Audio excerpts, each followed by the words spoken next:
Sharon Osbourne breaks down in tears at Ozzy's funeral. He was my soulmate.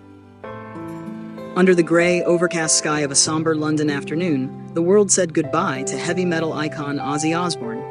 But it was Sharon Osbourne's emotional breakdown during the funeral that captured the raw heartbreak of the day. Held at St. Mary Abbott's Church in Kensington, the private ceremony drew close friends, family, and musical legends from around the world. But as the first notes of Dreamer played, and the casket was brought forward, Sharon, Ozzy's wife of over 40 years, could no longer hold back her tears. A love story, marked by chaos and devotion.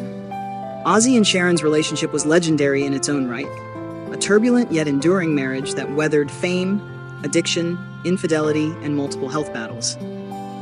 They met in the late 1970s, fell madly in love, and married in 1982. For decades, they were rock and roll's most iconic couple, standing together through personal storms and public scrutiny. At the funeral, Sharon stood to deliver a brief eulogy, but her voice cracked just moments into her speech. As tears streamed down her face, she paused, clutching the handwritten pages in her hands. He was my soulmate, my madness, and my calm. The only man who ever truly saw me, she managed to say before stepping back, overwhelmed by grief. Her daughter Kelly quickly rose to embrace her mother, while mourners across the room wept quietly with her. A ceremony full of tributes and tears.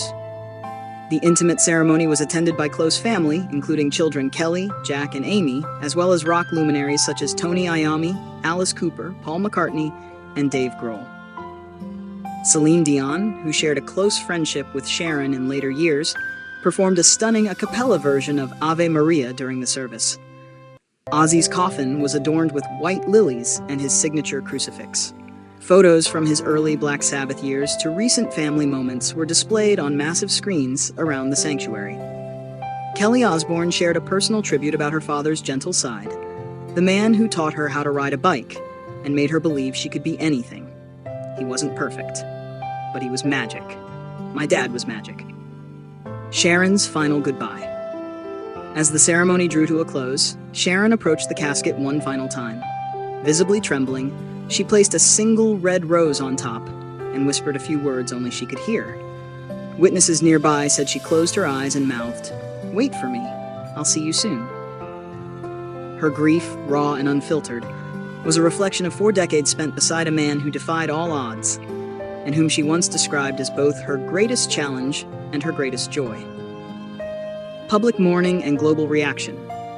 Though the funeral was closed to the public, fans around the world held vigils in cities like Los Angeles, Birmingham, Tokyo, and São Paulo. Candles, guitars, and hand-painted tributes flooded the streets outside the church as fans gathered to say farewell to their Prince of Darkness.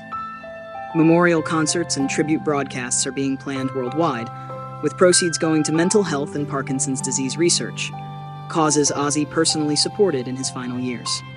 A legacy that lives on. Ozzy Osbourne's death on July 28, 2025, following a long battle with Parkinson's and other health complications, marked the end of an era in music history. Yet for Sharon, it marked the end of something far more personal, a lifelong partnership that defied every expectation. She told mourners, "I spent 43 years trying to understand him, and another 43 wouldn't have been enough."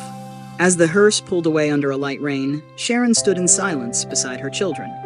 There were no cameras, no words, just the quiet grief of a woman who had shared a lifetime with a man the world called a legend, but she called my Ozzy. Ozzy's last words revealed.